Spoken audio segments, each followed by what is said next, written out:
Good afternoon sir.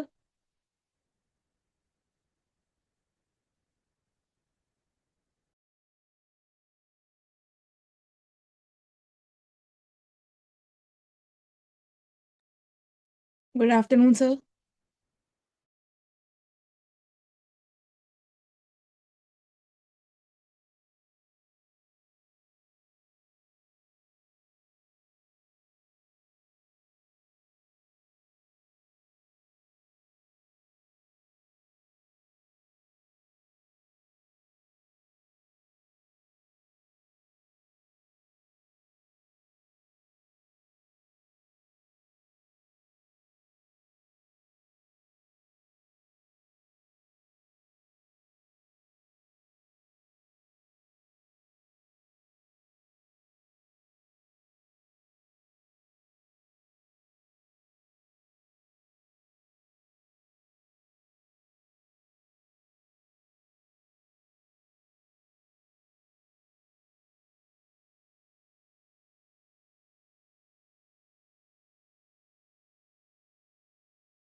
Right, I hope that I'm audible to you people.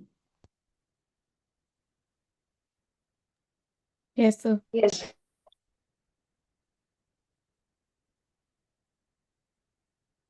All right, fine. Rest of the students can show some thumbs up or some sort of reaction from the screen so that I get to know that I'm audible to all of them.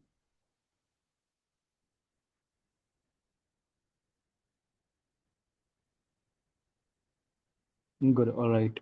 I can see. Perfect. That's great. So I guess I should show you people the syllabus first so that you people get to know that what all things you people are covering. And in case if you feel like that there is any sort of doubt from any unit, you can let me know. Okay? Because it is not possible to cover up all the content thoroughly like a proper lecture. So I'll be people letting you know a proper brief so that at least your concept gets cleared. And on that basis, you will be able to write. I hope that will work for you people. Yes, sir. Yes, sir. All right, fine. Still, in case if you people feel like that there is any sort of question which you want to know a little more, so I can explain that to you. That to you. Fine. Yeah.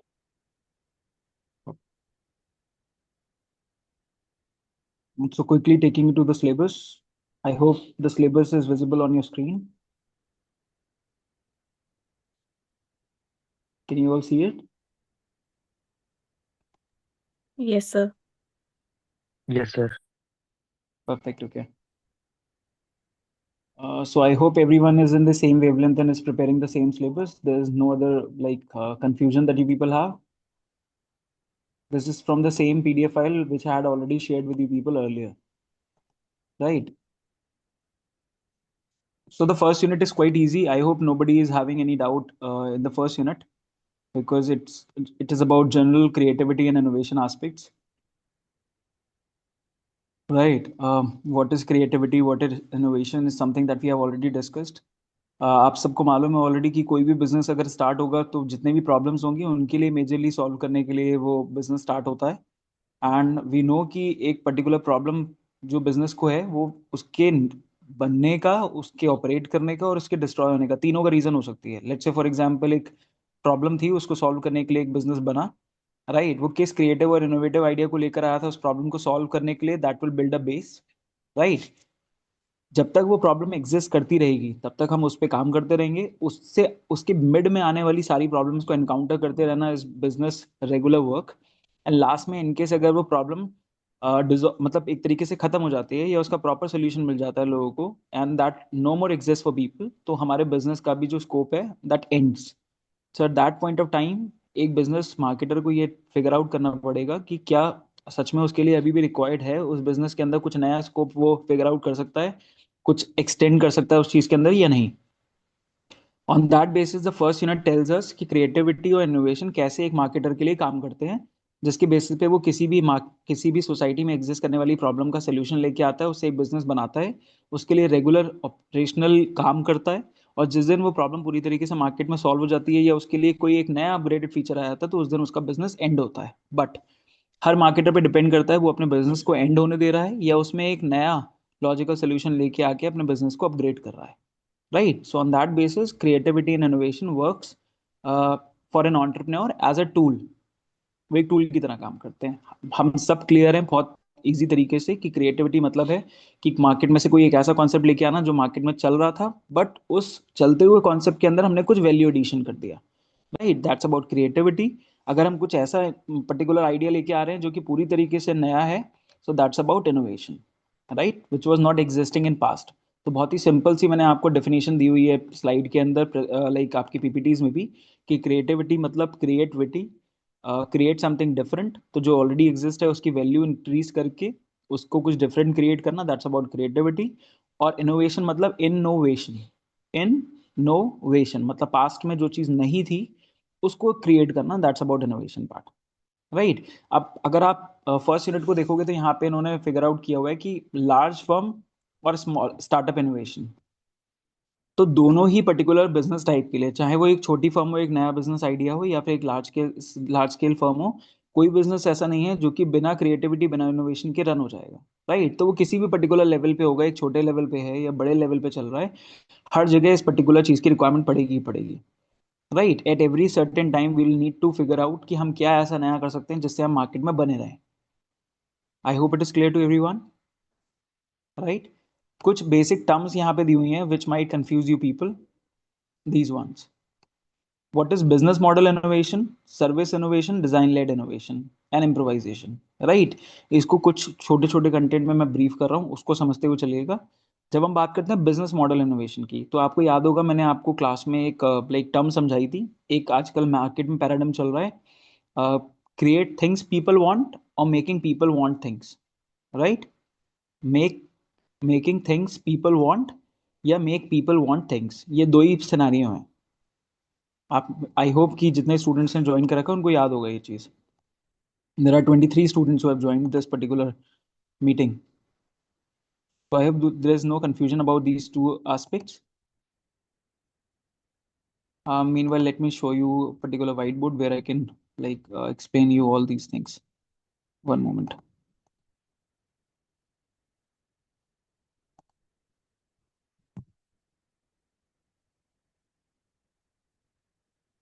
Let me know once you people can see some whiteboard on your screen.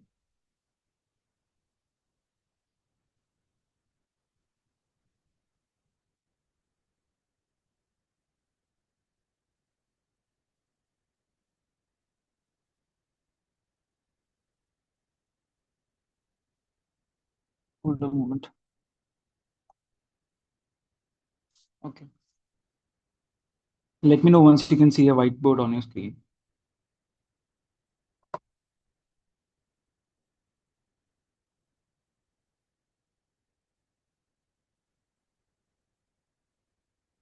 Okay, so can you see a whiteboard right now? Yes, sir. Okay. So don't write anything from your side. I'll just like write few things so that you people can correlate.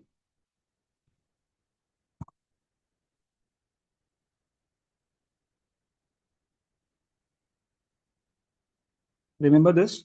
There were two scenarios where first thing was make things people want. So it is as easy as it sounds कि आपको वो चीजें बनानी है जो कि लोगों की जरूरत है, राइट? दूसरा है हमने कोई चीज बनाई तो now we want people to want for those things. दोनों ही केसेस मैंने आपको एक एग्जांपल दिया हुआ था। Let's say for example, now in both the cases you can correlate with these two examples. जब आप ऐसे किसी पर्टिकुलर चीज की बात करते हो जो कि लोगों की जरूरत थी और हमने बनाई, तो we have a very good example with us and that is locks, right? लोगों की जरूरत थी, सिक्योरिटी चाहिए उन्हें, राइट? सेफ्टी एंड सिक्योरिटी चाहिए, उस प्रॉब्लम का हमने सोल्यूशन किया, हमने उनके लिए लॉक्स बना दिए, राइट? जो कि आमतौर पे हमारे घरों में यूज होते हैं। अब इसका एडवांस वर्जन जैसे जैसे आपने देखा कि लाइक जहां जहां हमें लगता है कि कुछ पुराने पर्टिकुलर टेक्नोलॉजी में कोई भी लूप होल मिलता है, तो उसके बाद हर मार्केटर चाहता है कि वो उस चीज में कुछ अपग्रेड करे, and that is the only reason कि पहले लॉक्स में और आज की डेट में बायोमेट्रिक बेस्ड लॉक्स में, रेटिनास लॉक्स में, फेस लॉक में ये अपग्रेडेशन इसलिए हो रहे हैं क्योंकि हमें लगता है कि पिछली टेक्नोलॉजी में हमें कोई ना कोई लूप होल मिला है। जब हम बात करते हैं मेकिंग पीपल वांट थिंग्स, मतलब हम किसी ऐसे पर्टिकुलर चीज को डेवलप करने की बात कर रहे हैं जो कि हमने बना ली है, लेकिन अब हम उससे लोगों की जरूरत बनाना चाहते हैं। सो फॉर एग्जाम्पल, सबसे पहले जो चीज आई, इसको मैं नाम चेंज कर देता हूँ। I can write Paytm, right? So Paytm is एक पेमेंट एप्लीकेशन है, पहले नहीं था, किसी ने डेवलप कर दिया, किसी को लगा कि ये एक अच्छा इनोवेशन हो सकता है, राइट? और उसके बाद उसने लोगों की जरूरत बनाया इसे, अवेयरनेस क्रिएट करके कि आने वाले समय में डिजिटल पेमेंट्स का सबसे ज्यादा यूज होगा, तो we should go for this. So now if we go back to the same thing जहां हम डिस्कस कर रहे थे कि बिजनेस मॉडल इनोवेशन है, इट इज अबाउट कि आज की डेट में आप कैसे किसी पर्टिकुलर चीज को इनोवेट कर रहे हो in terms of its business, right? जो हम सिलेबस में डिस्कस कर रहे थे।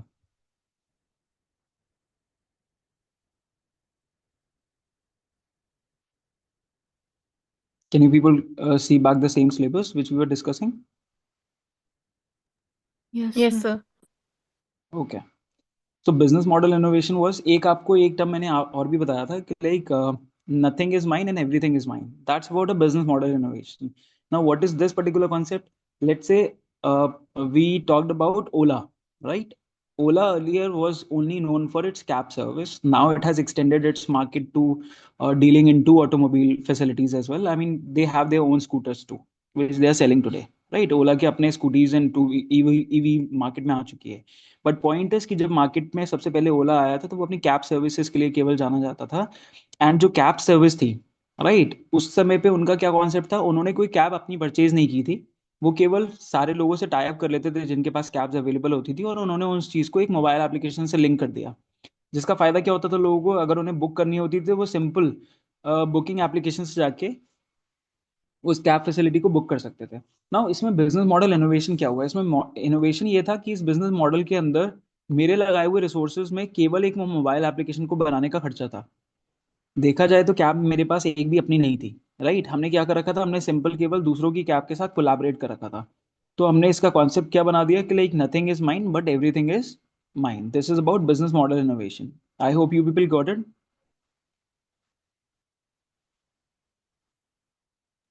Yes, sir. Okay, moving next, which is about service innovation. So anyhow things we were giving, like जिस तरीके की हम प्रोसेस ऑफ डिलीवरी पे काम करते हैं तो उसके अंदर कुछ इनोवेट करना. लाइकली अगर आप बात करो जोमेटो और लाइक स्विगी की, तो इनका क्या कॉन्सेप्ट है, इन्होंने केवल सर्विस को इम्प्रोवाइज किया है. पहले लोग जाते थे रेस्टोरेंट्स में, वहीं बैठ करके खाना खा करके आते थे, लेकिन घर पे अगर हम चाहते कि उस तरीके का वैरायटी ऑफ फूड और क्वालिटी फूड हमें मिल जाए इंस्टेंटली वो भी, तो वो पॉसिबल नहीं था. तो सर्विस इनोवेशन में लोगों ने क्या किया, सिंपल सर्विस इनोवेट की. उन्होंने कहा कि ठीक है, हमने एक ऐसा एप्लीकेशन बनाया है, एक ऐसी सर्विस हम लेकर आए हैं जिसके अंदर जो खाना आप रेस्टोरेंट में जाके खाते थे वो आपको घर पे बैठे मिल जाएगा एट एनी टाइम. मैं कल का ही एग्जांपल देता हूँ आपको. कल I was passing by Domino's, तो मैंने उनके आउटलेट पे लिखा हुआ देखा कि डोमिनोज का आउटलेट अब सुबह 3 बजे तक खुला रहता है. लेकिन बरेली के लोगों की अगर आप टेंडेंसी की बात करो तो लगभग 9-10 बजे तक हर बंदा सो जाता है अपने घर पे. स्टिल आजकल के जो जेंजी जो यंग जनरेशन है, अगर उनको रात के 2 बजे भी पिज्जा खाने का मन करता है, so they have a service available. They go to Domino's app और वहां से सिंपल वो बुक करें, and by 2:30 3 o'clock in the morning they will be able to deliver the pizza. That's about service innovation. Right. इसका दूसरा example हो सकता है, जैसे आपने देखा, मैंने आपको एक इमेज लगा करके एक पीपीटी में दिखाया हुआ है कि Amazon अभी तक उनका लॉजिस्टिक सिस्टम, हमारे यहाँ क्या चलता है कि 2 स्टेप डिलीवरी है, बंदा आता है प्रोडक्ट देके जाता है. But what US is doing, US is having drone based system delivery. वो सर्विस इनोवेट कर दिया उन्होंने कि वो सर्विस के टर्म्स में वही सेम प्रोडक्ट डिलीवर हो रहा है, लेकिन अगर उसका वेट लॉजिकल है जितना एक ड्रोन डिलीवर कर सकता है, तो ड्रोन के जरिए डिलीवरी चल रही है. I hope that is clear to everyone. Yes, sir. Okay. Now next comes this particular topic, which is design-led innovation. Now, what is design-led innovation? Means any innovation that we are doing is concerned with the design of the product. Likely, for example, if you see in automobile industry, every time a marketer who comes forward with a new car is not coming forward with something very different in the car technology other than its design. Right? There might be a specification and modification changes based on the engine, right, based on the like things that they have used in creating that particular car. But majority में जो एक customer को attract करता है, that is the design of the product that has come out. है ना. हर car जो नई मार्केट में लॉन्च होती है उसको आप उसके स्पेसिफिकेशन से बाद में समझते हो, उसके डिजाइन से पहले समझते हो.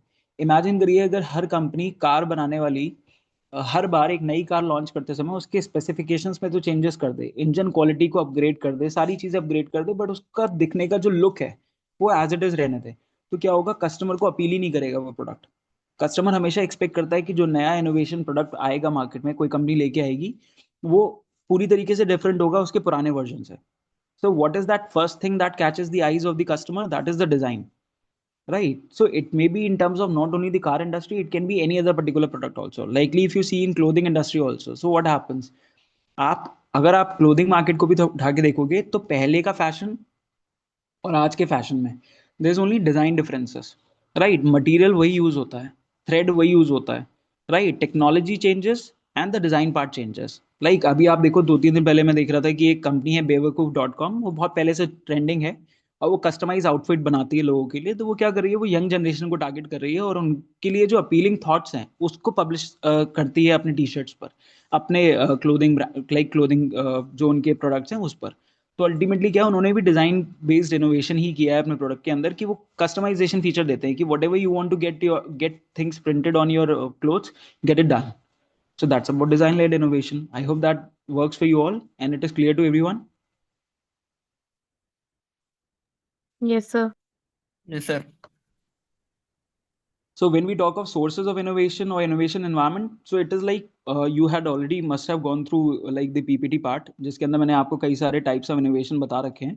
So उसके basis पे भी you can write down the examples. Don't stuck with technical words, right? अगर आपको लग रहा है कि किसी जगह किसी चीज का नाम बहुत टेक्निकल दे रखा है, likely अगर आप देखोगे स्लाइड्स के अंदर क्रिएटिविटी के टाइप्स दे रखे हैं, है ना, प्राइमरी क्रिएटिविटी, सेकेंडरी क्रिएटिविटी, तो ठीक है. लेकिन जहां आता है कि ठीक है वहां पे इमर्जेंटिव लिखा हुआ है या इन्वेंटिव क्रिएटिविटी लिखा हुआ है, सो इसका सिंप्लीफाइड मीनिंग एक बार रीड आउट करिए और उसके बेसिस पे अगर आपको लग रहा है कि इसका कोई इजी नेम हो सकता है तो उसको भी आप एग्जाम में राइट आउट करके आ सकते हो. इसका मतलब ये नहीं है कि आपके आंसर को कोई कट कर देगा, ठीक है ना. So go with that particular mindset. मैं इन सब चीज़ों को बहुत ज़्यादा कवर नहीं करूंगा सिंस आप लोगों ने मुझे मेंशन किया हुआ है कि थर्ड एंड फोर्थ यूनिट आपके लिए मेजर है जिसके अंदर आपको क्वेरीज है, तो उसके ऊपर बात करेंगे. थोड़ा सेकेंड यूनिट के अंदर भी मैं ब्रीफ आपको दोबारा लेते हुए चलता हूँ. जब हम बात कर चुके होते हैं क्रिएटिविटी की, इनोवेशन की और एंटरप्रेन्योर की, सो पॉइंट कम्स कि कोई भी एक बिजनेस ओनर जो फाउंडर है जो अपने बिजनेस के लिए रिसोर्सेज लेके आता है उसी को हम बिजनेस ओनर बोलते हैं, और यही बिजनेस ओनर एक एंटरप्रेन्योर भी कहलाता है. पर जरूरी नहीं है हर बार कि एक एंटरप्रेन्योर एक बिजनेस का ओनर ही हो, राइट. वो कब हो सकता है, किस केस में हो सकता है? कई बार आपने देखा है लोगों के लिए कि लोग कहते हैं कि ठीक है पैसा मैं लगाऊंगा, बिजनेस मतलब काम आप करोगे, तो दूसरे बंदे ने तो केवल पैसा दे दिया है, उस हिसाब से तो वो ओनर है. लेकिन एंटरप्रेन्योर कौन है? वो बंदा जो कि पूरा दिमाग लगा के उन पैसे का इस्तेमाल करके उसके लिए रिसोर्सेज लेके आ रहा है, ठीक है ना. तो उसको केवल क्या करने के लिए दे दिया है कि पैसा मैंने लगा दिया, प्रॉफिट मुझे चाहिए, आपको मैं इतना सर्टेन परसेंटेज दे पाऊंगा जस्ट बिकॉज क्योंकि आप मेरा बिजनेस रन कर रहे हो. आई hope that is clear, right. And when you talk of such an entrepreneur जिसने खुद का ही पैसा लगाया है या खुद से ही फंड्स अरेंज करे हैं और उसके बाद वो सारे रिसोर्सेज भी अरेंज करके लेके आ रहा है, तो वो एंटरप्रेन्योर कहलाएगा. और जहाँ पे ये टर्म आ जाती है एंटरप्रेन्योरशिप, तो इस एंटरप्रेन्योरशिप वर्ड का मतलब होता है वो पर्टिकुलर स्किल, वो पर्टिकुलर क्वालिटी ट्रेट्स जो कि एक बंदा अपनी स्किल्स को लगा करके उस बिजनेस को मैनेज कर रहा है. लाइकली इस मीटिंग के अंदर I can see that there are 23 students somewhere, है ना. तो ये 23 स्टूडेंट्स जब अपना एमबीए कंप्लीट कर लेंगे उसके बाद अगर इन्हें मार्केट में बिजनेस करना होगा, सो हर स्टूडेंट का अपना एक तरीका होगा बिजनेस को चलाने का, है ना. अगर आप एग्जाम देने भी जाओगे तो कंटेंट आप सबके सब सेम पढ़ के जा रहे हो, सिलेबस सबका सेम है, लेकिन क्या एग्जाम में हर बच्चा सेम तरीके से लिख के आता है? हर बंदा अपने अपने तरीके से लिखता है. तो इसको जो कंटेंट जिस तरीके से जिस लैंग्वेज में समझ में आता है वो उसी तरीके से लिख के आता है. तो same applies to business also, कि अगर मेरा बिजनेस को मुझे चलाना है तो मेरे दिमाग में क्या तरीका है जिसके जरिए मैं अपने बिजनेस को इफेक्टिवली चला सकता हूँ. दैट्स अबाउट एंटरप्रेन्योरशिप, ठीक है.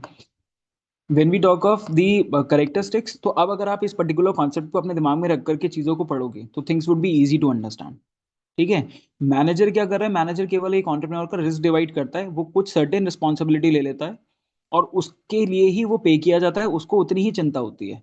उसके बाद उसे चिंता नहीं है कि ठीक है मेरे उसके अलावा 10,000 जो प्रॉब्लम चल रही है बिजनेस के अंदर वो कैसे सॉल्व होंगी. उसका कंसर्न इतना है कि जितने की जिम्मेदारी मुझे मिली हुई है मैं उतनी चीजों को कितना इफेक्टिवली कर पा रहा हूँ. So that's how, keeping this particular fact in mind, आप मैनेजर और एंटरप्रेन्योर के रोल को डिस्क्राइब कर पाओगे. You need to undoubtedly read a little more in detail, reason being क्योंकि ये ब्रीफ देना इसलिए जरूरी है क्योंकि कई बार क्या होता है आपको पॉइंट्स आगे के इसलिए समझ में नहीं आ रहे होते हैं क्योंकि आपका कॉन्सेप्ट क्लियर नहीं है. That is why I'm clearing you people the concept so that you people are able to understand the rest of the content. Types of entrepreneurs हम लोगों ने ऑलरेडी पढ़ा हुआ है जिसके अंदर मैंने आपको इमिटेटिव, राइट, या जेनरेटिव जो हमारे एंटरप्रेन्योर्स हैं उन सब की आइडियोलॉजीज के बारे में मैंने आपको बताया कि सबसे आसान तरीका लोगों के लिए लगता है कि वो क्या कर सकते हैं, वो सबसे पहले सबसे इजी तरीके से वो बिजनेस कर सकते हैं मार्केट में जो कि ऑलरेडी किसी बिजनेस का लाइक सेम वर्जन है, राइट. आप कह सकते हो सब्सटीट्यूट है एक तरीके से. एक हो गया सब्सटीट्यूट की ठीक है एक बिजनेस चल रहा है उसके प्रोडक्ट का ही मैंने एक सब्सटीट्यूट वर्जन बना दिया. लाइकली एग्जाम्पल में आप ले सकते हो शुगर फ्री, है ना. तो शुगर चल रहा है, शुगर को मुझे सब्सटीट्यूट मैंने प्रोडक्ट बना दिया शुगर फ्री, अब मेरा प्रोडक्ट बिक रहा है. एक है कि जो जैसा प्रोडक्ट चल रहा है उसको as it is copy paste कर दिया मैंने, ठीक है. जिसका प्रोडक्ट अच्छा खासा मार्केट में वेल टू डू हो गया है, मैंने सेम आइडिया उठाया, सेम आइडिया बना करके मार्केट में बेचना स्टार्ट कर दिया. सो ये टाइप्स ऑफ एंटरप्रेन्योर में कंसीडर होते हैं. जो चार नाम लिखे, जब आप इस पर्टिकुलर लाइन को समझ लोगे तो आपको ईजी हो जाएगा समझना, ठीक है ना. एंटरप्रेन्योर के क्या क्या काम है। अब क्योंकि आपको पता है कि एंटरप्रेन्योर कौन होता है, तो आप इजीली उसके वर्क को डिफाइन कर सकते हो in your own language. No need to go too much in technical कि क्या टेक्निकली कौन कौन से नाम दे रखे हैं, उसको ही आप स्पेसिफाई करो। आप बस हमेशा याद रखना इस पर्टिकुलर पेपर को लिखते समय कीप इन माइंड कि या तो आप अपना बिजनेस कर रहे हो, या सामने वाला जो बिजनेस कर रहा है उसको आपने क्लोजली देखा हुआ है, तो वो क्या क्या काम कैसे कैसे करता है, उसके लिए इस चीज के लिए करने के लिए उसे क्या क्या करना पड़ता होगा। उस पर्सपेक्टिव से अगर आप आंसर लिखोगे it would be easy for you. ठीक है। जब हम बात करते हैं सोशल एंटरप्रेन्योरशिप की, सो एनी बिजनेस जो कि सोसाइटल कॉज के लिए किया गया है और उसमें हम किसी पर्टिकुलर सोसाइटल एस्पेक्ट पे वर्क कर रहे हैं, that's about social entrepreneurship. For example Disha school, जो कि आपके कैंपस आते समय मिडवे पे पड़ता है, कि आप स्पेशलाइज बच्चों को ट्रेनिंग देते हो, that's about social business. Rural entrepreneurship क्या है, जब आप किसी पर्टिकुलर रूरल वेलफेयर के पार्ट पे वर्क करने जाते हो। जैसे फॉर एग्जांपल आपने देखा होगा कि गवर्नमेंट ने भी अपने काफी सारे स्टार्टअप्स बना रखे हैं जिसके अंदर लोग काम कर रहे हैं। पब्लिक सेक्टर के अंदर एक यूनिट है जो काम करती है इस चीज के लिए कि कैसे जो रूरल सेक्टर है, मतलब उसमें जो फार्मर काम कर रहा है, उसको हम अपनी सर्विसेज प्रोवाइड करें या उसकी काउंसलिंग करें या उसको गाइड कर पाए कि किस इस तरीके से वो अपनी लाइक वर्किंग को बेटर कर सकता है। Right, women entrepreneurship is nothing different. अच्छा, एक सबसे इंपॉर्टेंट चीज है विमेन एंटरप्रेन्योरशिप के केस में, किसी बच्चे ने आंसर दिया था एक बार क्लास में कि सर विमेन एंटरप्रेन्योरशिप का मतलब ये है कि जहां हम एंड आउटपुट में, यानी कि जो बिजनेस बनाया गया है उसमें हमारे प्रोडक्ट विमेन को केटर करते हैं। तो डोंट बी कंफ्यूज, ऐसा कुछ भी नहीं है। Women entrepreneurship is a very simple concept.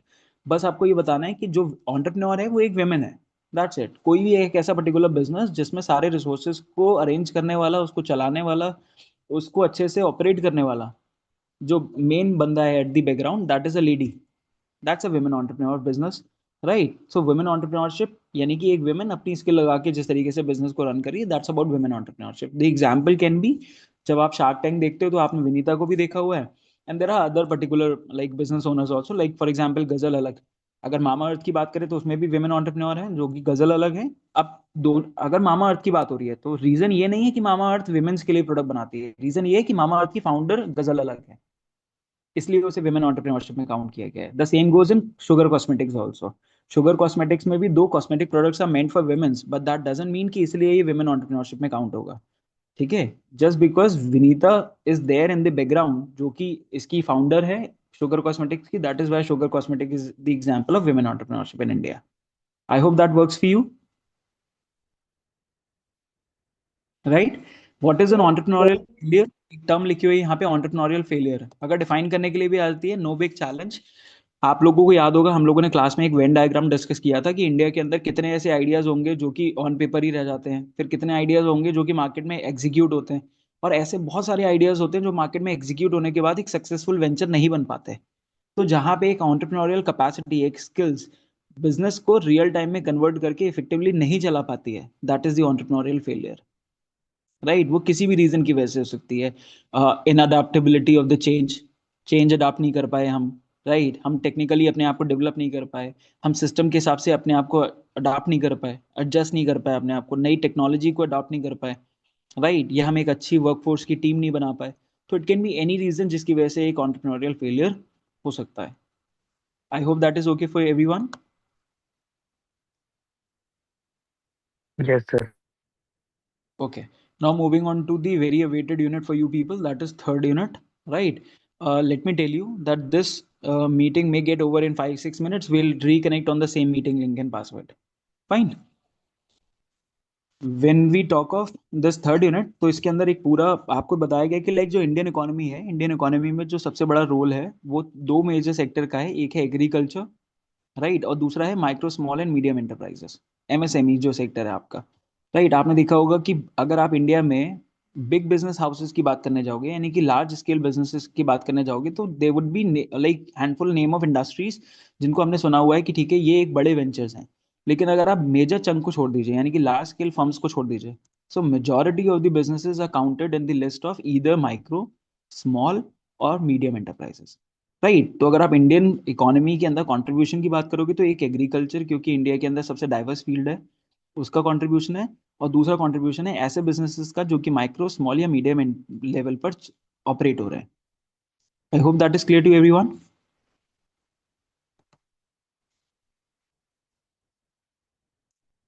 If there is any confusion, you people can Yes, let me sir. know. Just a second. हाँ,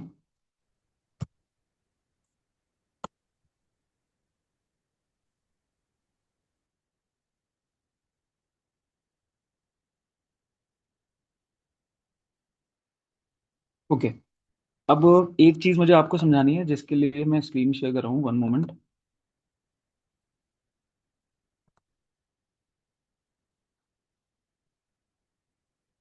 okay, can you see the Google screen right now on your screens?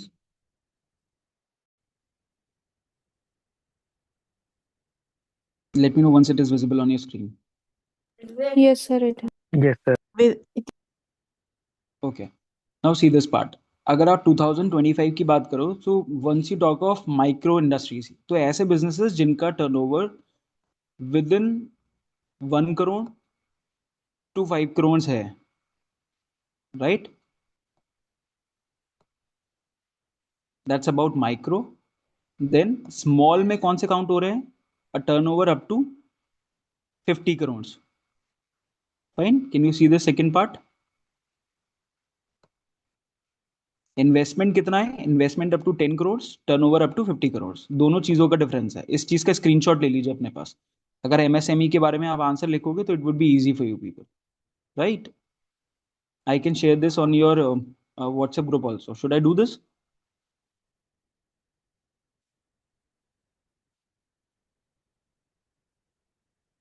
Should I share the screenshot on your WhatsApp group, or you people are taking it already?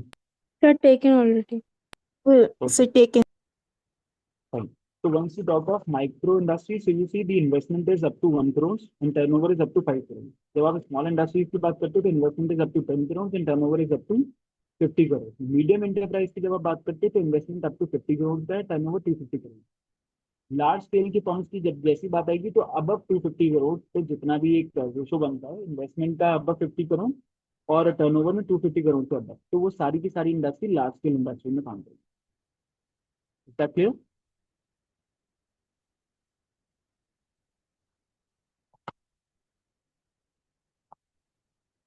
Keep responding so that I get to know that you people are after. Yes, sir.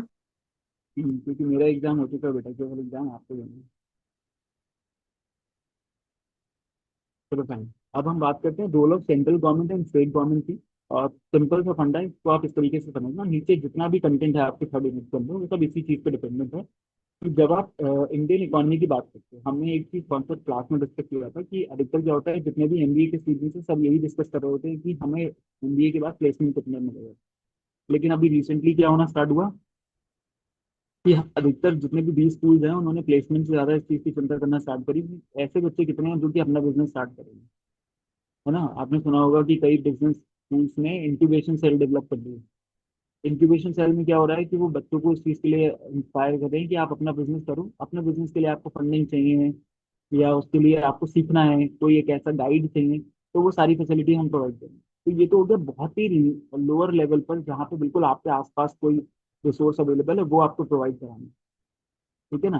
But point is next level पे अगर हम बात करने की कोशिश करें कि अगर हमें ओवरऑल इंडिया एस्पेक्ट पे देखना है, तो इंडिया में अगर हमें लोगों ओवरऑल इकोनॉमी का डेवलपमेंट करना है या लाइक पर कैपिटा इनकम को हमें डेवलप करना है, तो हमें क्या करना है, हमें लोगों की इस चीज के अंदर सोच बदलनी थी कि अब आपको जॉब नहीं करनी है, आपको बिजनेस में आना चाहिए, आपको अपना बिजनेस करना चाहिए। क्योंकि गवर्नमेंट का भी मानना है कि अगर आप एक बंदा जॉब करने जाएगा तो वो एक बहुत लिमिटेड लेवल तक ही अपनी अर्निंग कर सकता है और उसके बाद अपने घर के खर्चे चला सकते हैं। बट अगर उसे सच में किसी बड़े लेवल की चीजों को लेकर के जाना है और ज्यादा अर्निंग भी करनी है उस सेक्टर से, तो I guess business, in that case business would be a better option. This is what government also want. तो इसीलिए सेंट्रल गवर्नमेंट ने और स्टेट गवर्नमेंट ने क्या डिसाइड किया कि अगर हमें हर पर्टिकुलर लेवल से ऐसे लोगों को डेवलप करना है या बूस्ट करना है जिनके पास कोई पर्टिकुलर आइडिया हो, लेकिन उनके पास कहीं प्लेटफॉर्म की कमी है, कहीं किसी के पास फंड्स की कमी है, किसी के पास नॉलेज की कमी है, तो इस पर्टिकुलर गैप को हम फुलफिल करें। इस काम को इजी करने के लिए सेंट्रल गवर्नमेंट और स्टेट गवर्नमेंट ने बहुत सारे प्लान्स बनाए। अब सेंट्रल गवर्नमेंट और स्टेट गवर्नमेंट के रोल दोनों को ही हम क्यों इंक्लूड कर रहे हैं, इसके पीछे की वजह हम मान लेते हैं कि एक क्लास, अगर हम लाइक अपने ही डिपार्टमेंट की बात करें, ठीक है, फॉर एग्जांपल एमबीए डिपार्टमेंट है, एमबीए डिपार्टमेंट के अंदर मुझे किसी पर्टिकुलर स्टूडेंट की हेल्प करनी है, तो इस स्टूडेंट की हेल्प करने के दो तरीके हो सकते हैं। ठीक है, it may not be possible कि Ajit sir as a head of department ही remains available for all the student, वो अपने आप में सब अवेलेबल रहेंगे और अपने आप से ही सारे स्टूडेंट को हेल्प कर सकते हैं। दो पॉसिबल है, बट अगर संख्या ज्यादा है तो अजीत सर क्या कर सकते हैं ऐसे में कि ठीक है, अगर फर्स्ट ईयर का इंचार्ज मुझे बना रखा है तो फर्स्ट ईयर के बच्चे की कोई भी समस्या आती है तो पहले मैं सुन लूँ, राइट। सेकेंड ईयर की कोई समस्या आएगी शुभांशु सर सुन लेंगे, उसके बाद भी अगर लग रहा है प्रॉब्लम सॉल्व नहीं हो रही है तो लाइक एक अब ओवरऑल रोल में वो भी अवेलेबल है। तो सेम काम बिजनेस को डेवलप करने के लिए, एंटरप्रेन्योरशिप को मार्केट में डेवलप करने के लिए पहले सेंट्रल गवर्नमेंट ने क्या किया कि ठीक है एक स्टेट बॉडीज बना दी। तो स्टेट गवर्नमेंट को रोल दे दिया कि आप अपने स्टेट में देखिए, जब भी किसी बंदे को रिक्वायरमेंट होगी तो पहले आप देखोगे। तो स्टेट गवर्नमेंट के पास डायरेक्टली बंदा तो समस्या लेके जाएगा नहीं, तो इसलिए स्टेट गवर्नमेंट ने नीचे जो आप देख रहे हो role of agency existing entrepreneurship, ये ये स्टेट गवर्नमेंट ने डेवलप कर दिया है, ताकि जब भी जरूरत पड़ेगी तो ये लोग हेल्प करेंगे, ये बॉडीज हेल्प करेंगी यहाँ रहने वाले बंदे को। जब हम बात कर रहे हैं बरेली में अगर किसी बंदे को मदद चाहिए तो बरेली की अपनी डिस्ट्रिक्ट बॉडी होगी, डीआईसी होगी कोई, जो हेल्प करेगी उस बंदे को इस बिजनेस प्लान को आगे बढ़ाने में, राइट। और ये डीआईसी किसके अंडर में काम कर रहा